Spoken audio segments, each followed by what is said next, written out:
A day in the park. It was a warm afternoon in Oakwood Park, the kind of day where the sun filtered lazily through the leaves of towering oak trees, and the gentle hum of life felt like a comforting rhythm. Jeremiah Taylor, a bright and thoughtful 14-year-old, leaned against one of those oaks, a paperback novel in his hands. His backpack sat beside him, a half-empty juice box peeking out from one of its side pockets. Today was a reprieve for him, a day to unwind while waiting for his mom, Mayor Angela Thompson, to pick him up after her meeting at City Hall. Jeremiah loved this park. It was his sanctuary, a place where he could sit quietly, dream big, and feel a sense of freedom. But on this day, that peace would be shattered in an instant. Across the park, seated on a green bench polished by years of weather and use, Sarah Whitman sat stiffly. She was a middle-aged woman who prided herself on her vigilance and her self-imposed role as the park's unofficial guardian. As her sharp eyes darted over the families picnicking, the children laughing, and the joggers passing by, her gaze landed on Jeremiah. Her expression tightened. He didn't belong here, she thought, her internal monologue tinged with prejudice she barely recognized as such. What was a teenage boy like him, black, alone, and seemingly idle, doing in a park like this? It didn't fit her vision of who should occupy this space. Without a second thought, she grabbed her phone. Jeremiah noticed her approaching before she even opened her mouth. He could feel her piercing gaze and hear the measured but accusing tap of her shoes on the pavement. Closing his book, he looked up, unsure what he'd done to attract her attention. "What are you doing here?" Sarah's voice was sharp, with an edge that demanded explanation. She crossed her arms tightly, her stance a physical manifestation of her assumptions. Jeremiah straightened his back, his confusion evident. "I'm just sitting here," he replied calmly. "I'm waiting for my mom." Sarah's lips pressed into a thin line. "This is a family park," she said, her tone condescending. "People come here to relax. If you're not causing trouble now, you will be soon. Don't think I haven't seen kids like you loitering around before." Jeremiah's calm began to crack. "I'm not doing anything wrong, ma'am," he said, trying to suppress the frustration rising in his chest. He'd heard this tone before, this quiet implication that he was guilty of something just because of who he was. But Sarah wasn't interested in his words. Her hand darted into her bag, pulling out her phone. "If you don't leave right now, I'll call the police," she warned, her eyes narrowing as if daring him to argue. Jeremiah froze. This wasn't happening. He had read stories about situations like this, stories that didn't always end well. "Ma'am, there's no need for that," he pleaded, his hand slightly raised in a gesture of peace. "I promise I'm not doing anything wrong. My mom will be here any minute." Sarah had already dialed. "Hello, 911. There's a suspicious teenager in Oakwood Park," she said, her voice laced with urgency that exaggerated the situation. She glanced at Jeremiah with a look of grim satisfaction, as though she had done her duty to protect the park. Jeremiah's heart raced as he stood rooted to the spot. He felt the weight of her assumptions crushing down on him. He wasn't a threat, he was a kid waiting for his mom. But in Sarah's eyes, that didn't matter. The arrival of the police. The familiar wail of sirens interrupted the park's tranquility. Two police cruisers pulled up to the curb, their flashing lights casting red and blue patterns on the pavement. People turned their heads, their conversations falling silent as they watched the unfolding scene. Jeremiah's breath hitched. He stood as still as possible, his hands visible at his sides, just as his mom had always taught him. "Stay calm. Don't escalate." His heart pounded in his chest as two officers, one tall and broad-shouldered, the other shorter but just as imposing, stepped out of their cars and approached. "What seems to be the problem here?" the taller officer asked, his gaze flicking between Sarah and Jeremiah. Sarah wasted no time. "This boy has been loitering here for hours," she said, pointing a finger at Jeremiah as though he were a criminal. "I asked him to leave, but he refused. "I'm concerned for the safety of the families here." Jeremiah's stomach twisted as he heard her distort the truth. He wanted to speak, to defend himself, but the second officer raised a hand. "We'll get to you in a moment, son," he said, his tone clipped. Jeremiah took a deep breath, his mother's words echoing in his mind, "Always be respectful, no matter how they treat you." But it was hard to remain composed when the officer's skeptical eyes landed on him. "Do you have any ID on you?" the taller officer asked. Jeremiah shook his head. "No, sir. I'm only 14. I don't have a driver's license." "What are you doing here?" the shorter officer pressed. "Why aren't you in school?" Jeremiah's voice wavered as he replied, "I finished school for the day. I'm waiting for my mom to pick me up. I've been sitting here reading." The officers exchanged a glance, their skepticism palpable. The crowd that had gathered murmured quietly, some pulling out their phones to record. Jeremiah felt the weight of every lens on him, his humiliation mounting. "Let's go," one of the officers said, gesturing for Jeremiah to move toward their car. The mayor's arrival. Just as Jeremiah took a step, a sleek black SUV roared up to the scene. The air seemed to shift as the driver's door opened, and a tall, poised woman stepped out. Her tailored suit and commanding presence immediately drew attention. "Mom," Jeremiah whispered, relief washing over him as he recognized Mayor Angela Thompson. The officer stiffened, recognizing her as well. Sarah's face drained of color as the realization of her mistake dawned on her. "What is going on here?" Mayor Thompson's voice was calm, but there was an edge of steel that made everyone pause. Her eyes swept over the scene, landing on her son first, then the officers, and finally Sarah. The taller officer cleared his throat. "We received a call about a suspicious individual in the park, ma'am." Mayor Thompson's gaze hardened. "A suspicious individual? You mean my son?" The silence that followed was deafening. The mayor confronts the situation. The silence that followed Mayor Angela Thompson's question hung in the air like a storm cloud, heavy and electric. The officers shifted uncomfortably on their feet, their confident postures faltering under her piercing gaze. Sarah, who had moments earlier been brimming with self-righteousness, suddenly found herself shrinking, her lips trembling as she realized the magnitude of her mistake. Angela, however, wasn't focused on Sarah. Not yet.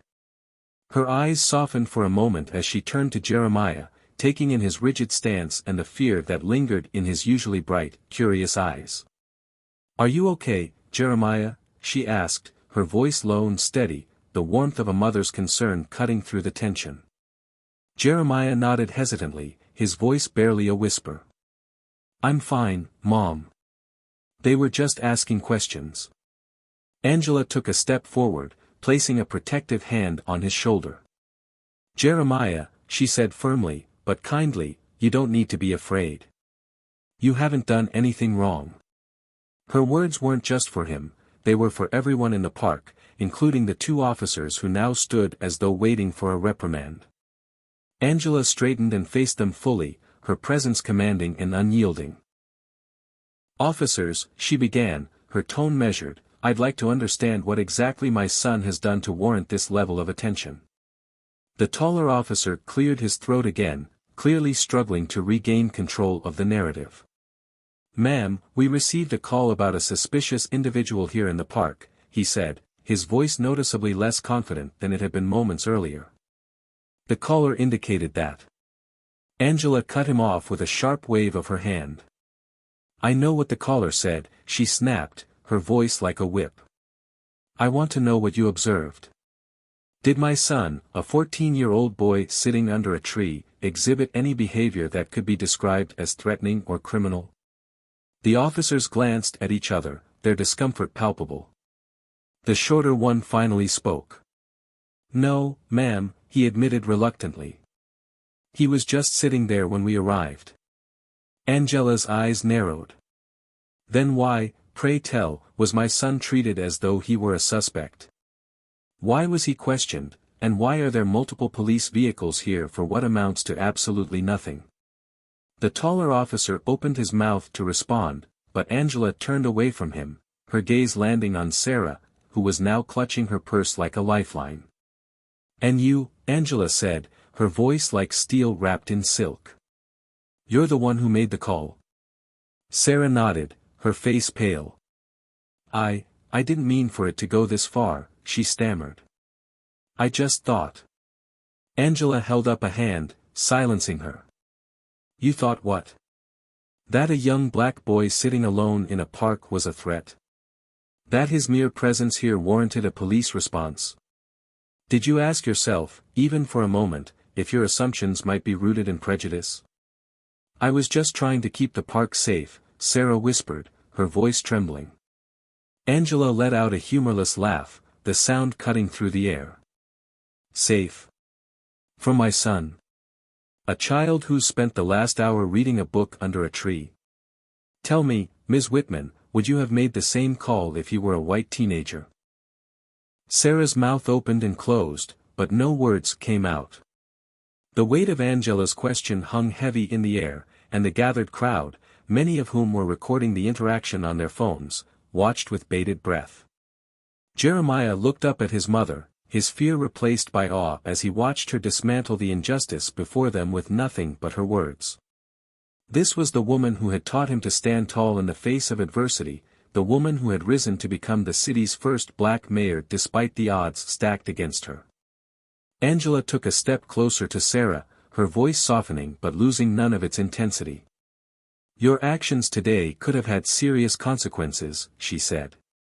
"My son could have been hurt, or worse, because of your unfounded fears. Do you understand that?"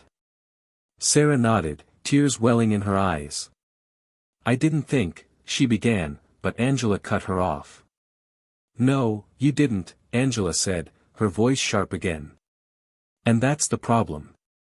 People like you never think about the consequences of your actions until it's too late. But I promise you, Ms. Whitman, this will not go unnoticed. I will make sure of that."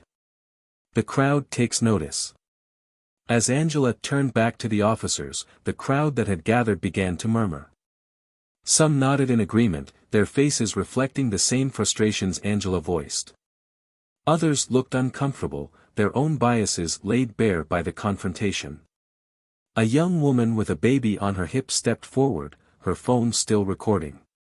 "Mayor Thompson," she called out, "thank you for saying what needed to be said. This kind of thing happens way too often." Angela gave her a nod of acknowledgement before addressing the crowd directly. "This incident is a symptom of a much larger problem," she said, her voice carrying over the murmurs. "Racial bias isn't just a personal failing, it's a systemic issue that affects every aspect of our lives.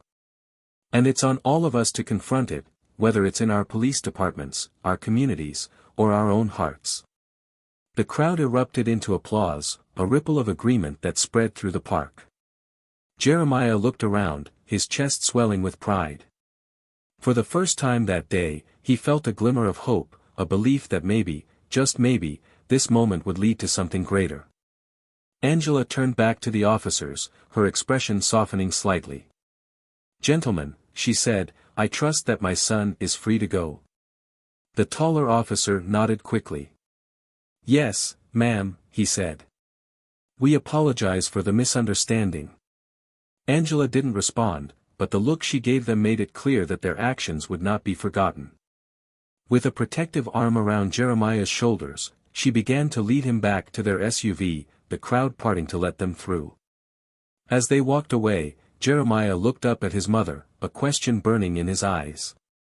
"Mom," he said, his voice tentative, "do you think what happened today will really make a difference?" Angela paused, her hand tightening on his shoulder. "I don't know, Jeremiah," she admitted. "But I do know this, we can't stop fighting. Not for a single moment. Because every time we speak up, every time we stand tall, we take one step closer to a better world." Jeremiah nodded, his mother's words sinking deep into his heart. Together, they walked toward the SUV, leaving behind a park forever changed by their courage and resilience. The weight of injustice.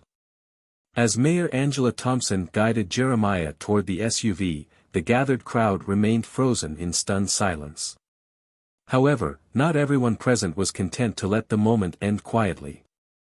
Among the onlookers was a young college student named Maya Rivera, an aspiring journalist who had been live-streaming the incident from the beginning. She stepped forward, her phone still recording, and called out, "Mayor Thompson, can I ask you a few questions? The people watching want to hear your thoughts on what just happened." Angela paused mid-step, her hand still on Jeremiah's shoulder. She turned to face Maya, her expression unreadable but her eyes sharp and calculating. "This is not the time for interviews," she said coolly. But Maya pressed on, her determination unshaken. "Please, Mayor Thompson. People need to understand the gravity of what happened here. Your voice carries weight." Angela sighed, the lines of exhaustion beginning to show on her face. But she knew Maya was right. If the moment was to spark change, it couldn't end here. With a slight nod, Angela gestured for Maya to approach. Jeremiah looked up at his mother, his confusion clear.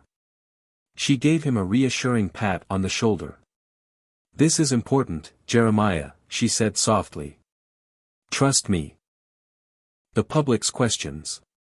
As Maya approached, others in the crowd began voicing their thoughts, their questions bubbling to the surface after witnessing the mayor's powerful stand.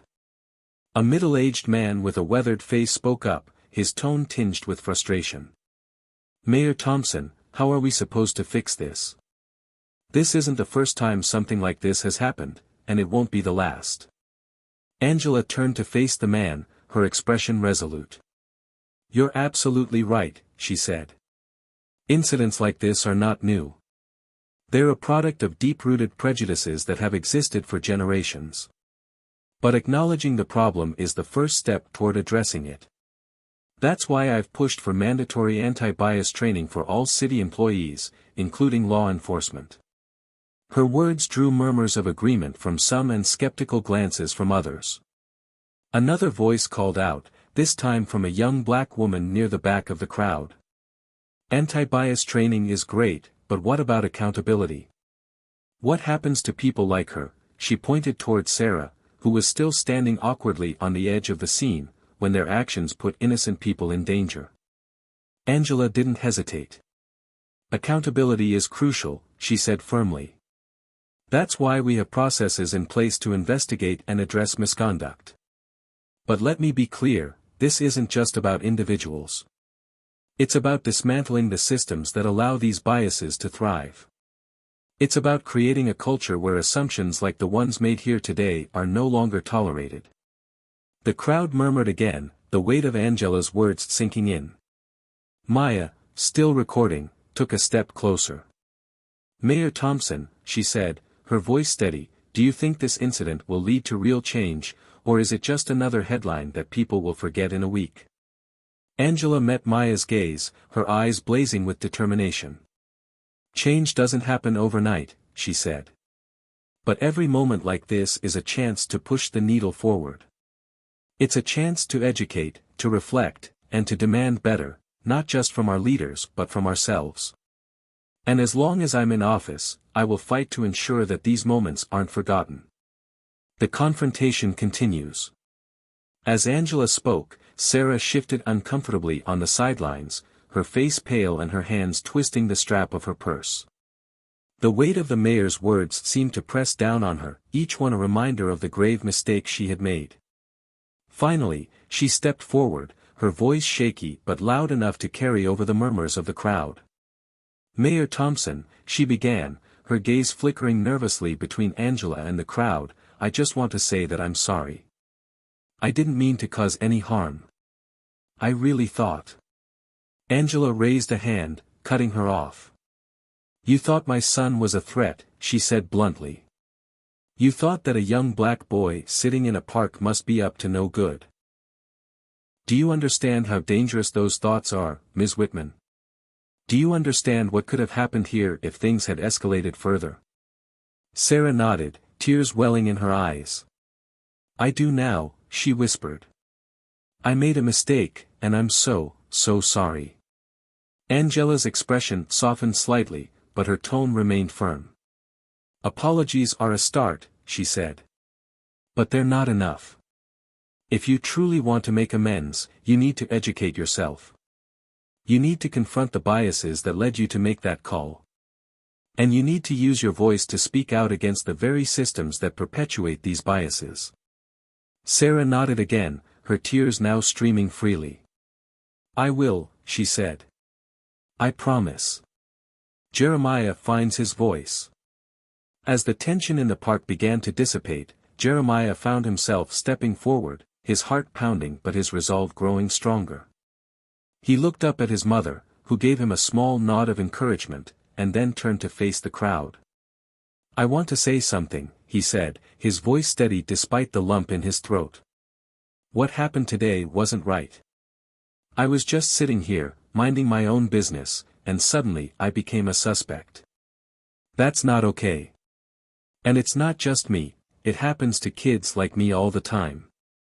We're made to feel like we don't belong, like we're not welcome in places that should be for everyone. The crowd fell silent, Jeremiah's words hanging in the air like a challenge. He took a deep breath and continued. But I'm not going to let this define me. And I don't want anyone else to feel like they have to stay silent when things like this happen. We have to speak up. We have to demand better. Angela placed a hand on his shoulder, her pride evident in her eyes. Well said, Jeremiah, she said softly. Turning back to the crowd, she added, my son is right. Change starts with each of us. And it's long past time for all of us to step up. As the crowd began to disperse, their murmurs a mix of agreement and reflection, Maya stopped recording and approached Angela and Jeremiah. Thank you for speaking out, she said.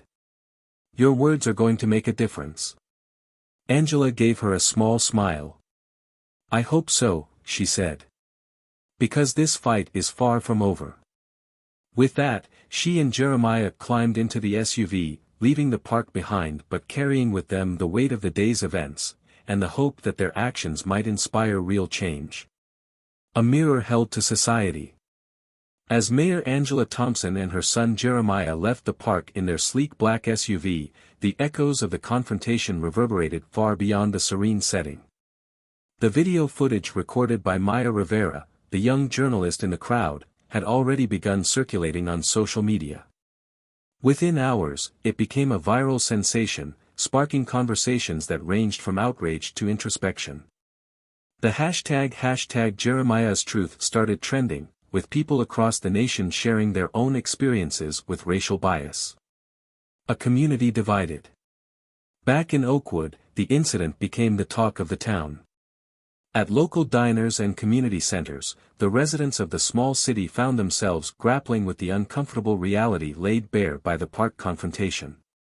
While many rallied behind Angela and Jeremiah, others, like Sarah's close friends and family, felt compelled to defend her actions, insisting that she had simply been overly cautious and had misinterpreted the situation. The local news station aired a segment on the incident, inviting guests with opposing viewpoints to debate the issue. Angela watched the broadcast from her living room that evening, her expression one of quiet intensity. Beside her, Jeremiah sat with his arms crossed, his jaw tight as he listened to one of the guests, a former police officer, argue that Sarah's actions were justified given the climate of rising crime rates. What climate? Jeremiah finally burst out, his voice tinged with frustration. I was just sitting there. What part of sitting under a tree looks like a crime? Angela placed a calming hand on his knee.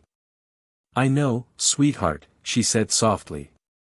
But this is what we're up against, centuries of ingrained prejudice. It's not just about what happened in the park. It's about dismantling the mindset that made it happen.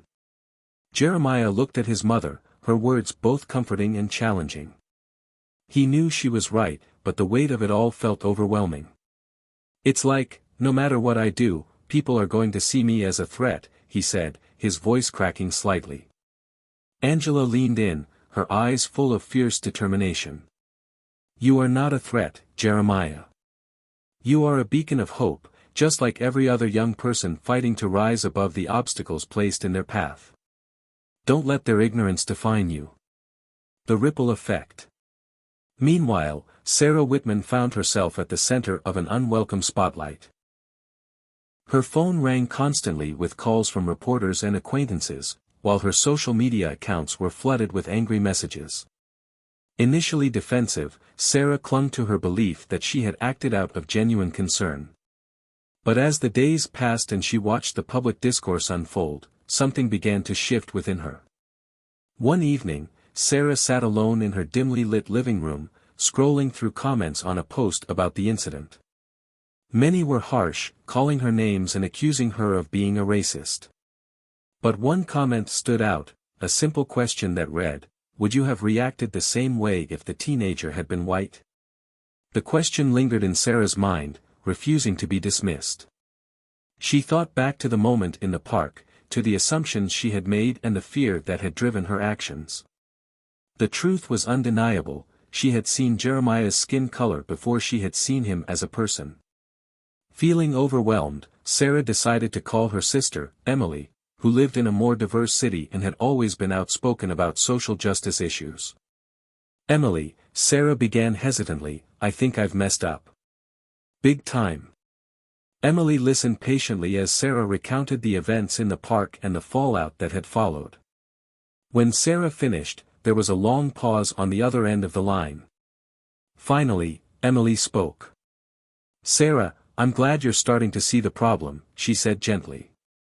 "But recognizing it is just the first step. You have to do the work to unlearn those biases, and that means listening to the people you've hurt and taking responsibility for your actions." A City Hall meeting. 2 days after the park incident, Mayor Thompson held an emergency City Hall meeting to address the growing tension in the community. The large auditorium was packed with residents, journalists, and activists, all eager to hear how the mayor planned to move forward. Angela stood at the podium, her presence commanding but approachable. Jeremiah sat in the front row, his back straight and his eyes focused on his mother. As Angela began to speak, her voice was steady and resolute. "This incident has brought to light a harsh truth about our community," she said. "We like to think of ourselves as inclusive, as welcoming. But the reality is that racial bias and prejudice still thrive here, as they do across the nation. And it's our responsibility to confront them head-on." The audience was silent, hanging on her every word. Angela continued, "Starting today, I am implementing a series of measures to address these issues. First, all city employees, including law enforcement, will undergo mandatory anti-bias training. Second, we will create a citizen oversight committee to review complaints of racial discrimination. And third, I am calling on each and every one of you to reflect on your own biases and commit to fostering a community where everyone feels safe and valued." As Angela spoke, Jeremiah felt a swell of pride. His mother's words were powerful, but what moved him most was her unwavering belief in the possibility of change. Sarah's redemption. In the days following the City Hall meeting, Sarah reached out to Angela, requesting a private meeting. Though hesitant at first, Angela agreed, seeing it as an opportunity for dialogue. When they met at a local cafe, Sarah looked visibly nervous, her hands twisting the strap of her purse. "Mayor Thompson," she began, her voice trembling, "I just want to say how sorry I am. I know I can't undo what I did, but I want to make it right. I want to learn." Angela regarded Sarah carefully, her expression unreadable. "Acknowledging your mistake is a start," she said finally. "But words mean nothing without action. If you're serious about change, there are community organizations you can work with, groups that focus on racial justice and education. I can connect you with them." Sarah nodded eagerly. "I'll do whatever it takes," she said. "I don't want to be the kind of person who judges someone based on their skin color. I want to be better." Angela's gaze softened slightly. "Then show me," she said simply. Jeremiah's speech. A week after the incident, Jeremiah was invited to speak at a local youth event focused on racial justice. Though nervous, he accepted, knowing how important it was to share his story. Standing on the small stage, Jeremiah looked out at the crowd of young faces, many of whom were watching him with admiration. Taking a deep breath, he began. "What happened to me in the park wasn't just about one person's mistake," he said. "It was about a system that teaches us to see each other as threats instead of as people. But I believe we can change that. It starts with us, standing up, speaking out, and refusing to let prejudice win." As the audience erupted into applause, Jeremiah felt a sense of hope take root within him. The journey ahead would be long, but for the first time, he felt certain that change was possible. The momentum of change. The morning after Jeremiah's speech at the youth event, the small town of Oakwood was buzzing with conversations about the park incident. The ripple effect of Jeremiah's voice, Mayor Angela Thompson's firm leadership, and the viral video had turned Oakwood into a microcosm of a much larger societal conversation. As the national media began to focus on the story, the stakes were higher than ever for Angela to guide her community toward real change. A town hall transformed. Angela arrived at the town hall early that morning, greeted by staff members who were busy setting up for another public meeting. Unlike the previous one, this meeting wasn't just about damage control, it was about charting a path forward. Angela had invited leaders from various community organizations, school administrators, local law enforcement, and even faith-based groups.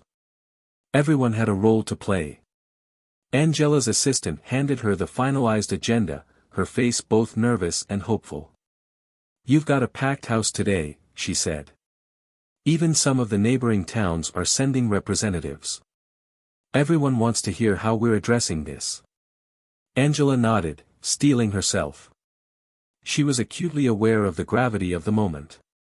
"This isn't just about us," she said.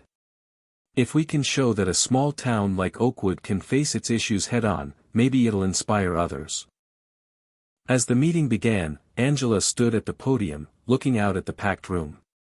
Among the attendees, she noticed a wide spectrum of expressions, some hopeful, others skeptical, and a few openly resistant.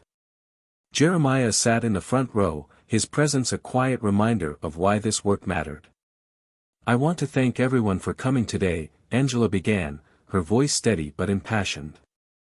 "The events of the past week have brought long-standing issues in our community to light. Issues that many of us have ignored for far too long. Today, we're not just here to talk about what happened, we're here to talk about what comes next." She paused, letting the weight of her words settle. "This is not a time for blame or defensiveness. It's a time for accountability and action. That's why I'm proposing the formation of the Oakwood Equity Task Force, a coalition of community members, law enforcement, educators, and local leaders dedicated to addressing systemic racism and creating a more inclusive town." The room erupted into murmurs, some supportive, others skeptical. Angela raised her hand to call for quiet.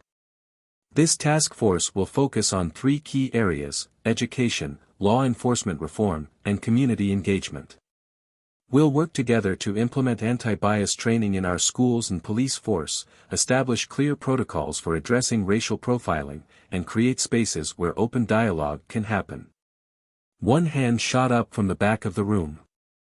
It was Pastor Jonathan, a respected figure in the community. "Mayor Thompson," he said, his voice deep and measured, "this is a bold plan, but how do we ensure it's not just another initiative that gets forgotten after the headlines fade?" Angela met his gaze, her expression resolute. "By holding ourselves accountable, Pastor. That starts with transparency. The task force will release regular progress reports, and every member of this community will have the opportunity to weigh in. This is not about optics, it's about transformation." Sarah's public apology. As the meeting progressed, Angela noticed Sarah Whitman standing hesitantly at the back of the room. Dressed in a modest sweater and jeans, Sarah looked markedly different from the confident, judgmental figure Angela had confronted in the park. Her posture was tentative, her eyes scanning the crowd as though seeking permission to be there. Angela decided to give her the opportunity. "Before we continue, I'd like to invite someone up to speak," she said, motioning toward Sarah. Sarah Whitman has requested a moment to address the community.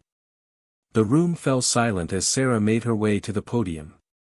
She hesitated, clutching the edges of the lectern as if it were the only thing keeping her upright. Clearing her throat, she began, her voice trembling. "I'm here today because I made a terrible mistake," she said. "Last week, I let my biases dictate my actions, and I unfairly judged a young man who was doing absolutely nothing wrong. That young man was Jeremiah, and I owe him and his family a profound apology." Sarah's voice cracked, but she pressed on. "What I did wasn't just wrong, it was harmful. I see that now. I can't undo what happened, but I want to do everything in my power to make amends and to educate myself so that I never make the same mistake again." As she stepped away from the podium, the room remained quiet, the tension palpable. Then, a smattering of applause broke out, growing louder as more people joined in. Sarah looked both relieved and overwhelmed as she returned to her seat. Jeremiah's perspective. Back at home that evening, Jeremiah sat at the kitchen table with his mother, recounting the day's events. "I didn't think Sarah would actually show up, let alone apologize," he admitted, his tone laced with surprise. Angela poured them each a cup of tea, her movements deliberate and thoughtful. "People are capable of change, Jeremiah," she said. "But it's not enough to say the words. Change requires action, and it's up to her to prove she's willing to do the work." Jeremiah nodded, but a flicker of doubt crossed his face. "Do you think things will really change, Mom? Or will this just be another moment people forget about in a few weeks?" Angela leaned forward, her gaze intense. "Change isn't easy, and it doesn't happen overnight. But every step we take, every conversation we have, every action we commit to, it all adds up. And sometimes, the hardest battles are the ones worth fighting the most." Jeremiah sat with her words, feeling a renewed sense of purpose. He wasn't just a passive participant in this fight. He had a voice, and he intended to use it. The ripple effect. Over the following weeks, the impact of the park incident continued to grow. The Oakwood Equity Task Force held its first meeting, with representatives from all corners of the community. Angela served as the chair, guiding discussions that were often difficult but always necessary. Jeremiah became a youth ambassador for the task force, using his platform to speak at schools and community events. His story resonated with young people, many of whom shared their own experiences with bias and discrimination. Together, they began to envision a future where those stories would become less and less common. Sarah, true to her word, joined a local racial justice organization and began attending workshops on anti-racism. Though the road to redemption was long, she was determined to walk it, one step at a time. And Angela, ever the trailblazer, continued to lead with unwavering conviction. Under her guidance, Oakwood became a model for other towns grappling with similar challenges. What had begun as a moment of crisis had transformed into a movement for change. A glimmer of hope. One evening, as Angela and Jeremiah sat on the porch watching the sunset, he turned to her with a thoughtful expression. "You know, Mom," he said, "I never thought something good could come out of what happened in the park. But maybe it was the wake-up call we all needed." Angela smiled, her heart swelling with pride. "Sometimes, Jeremiah, the hardest moments are the ones that teach us the most. And when we face them together, there's nothing we can't overcome." As the sun dipped below the horizon, painting the sky in hues of orange and gold, mother and son sat side by side, united by a shared purpose and a renewed hope for the future. Building a legacy of change. The weeks turned into months, and Oakwood became the epicenter of a transformative movement. The incident in the park was no longer just a painful memory but a catalyst that sparked a profound cultural shift. The air in town felt different, charged with a mix of hope, accountability, and determination to create a more equitable community. Jeremiah's role as a leader. Jeremiah, once a quiet and introspective teen, had blossomed into a confident young leader. His journey from being unjustly accused to standing at the forefront of change inspired many in the community. He was invited to speak at schools, youth forums, and even regional conferences, sharing his story and advocating for systemic reforms. At one such event, held in Oakwood High's packed auditorium, Jeremiah stood on the stage, the spotlight highlighting his composed demeanor. Students, teachers, and parents filled the seats, their faces attentive and eager. "When I was in the park that day, I felt powerless," Jeremiah began, his voice steady but filled with emotion. "I felt invisible, like my existence was being questioned simply because of the color of my skin. But what I've learned since then is that silence and invisibility aren't options. We have to stand up, speak out, and demand the respect and dignity we deserve." The crowd erupted into applause, but Jeremiah raised his hand to quiet them. "But this isn't just about me. It's about all of us. Change doesn't come from one person, it comes from a collective effort. It comes from each of us examining our biases, standing up against injustice, and building a community where everyone feels safe and valued." His words resonated deeply, sparking conversations long after the event ended.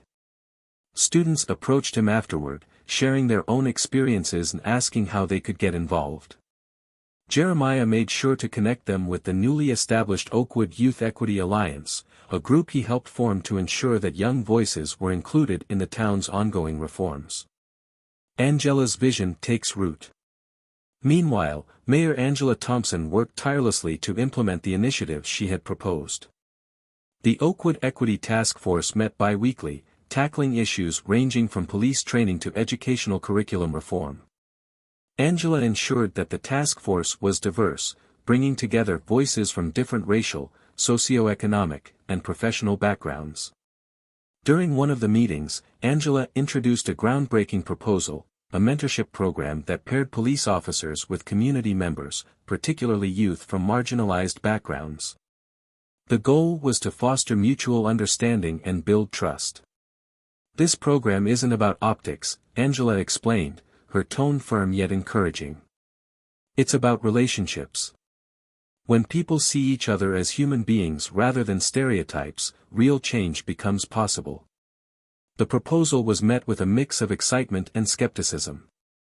Some community members doubted whether it would make a difference, while others saw it as a step in the right direction. Angela addressed their concerns head-on. "Change is uncomfortable," she acknowledged. "But if we're serious about creating a better future, we have to be willing to step outside our comfort zones. This isn't about quick fixes, it's about laying the foundation for lasting transformation." The mentorship program launched within weeks, with officers and residents participating in workshops, team-building activities, and community service projects.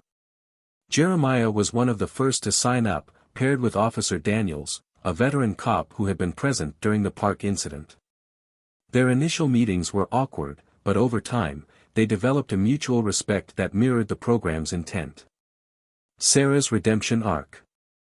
Sarah Whitman, the woman whose actions had triggered the incident, was on her own journey of transformation.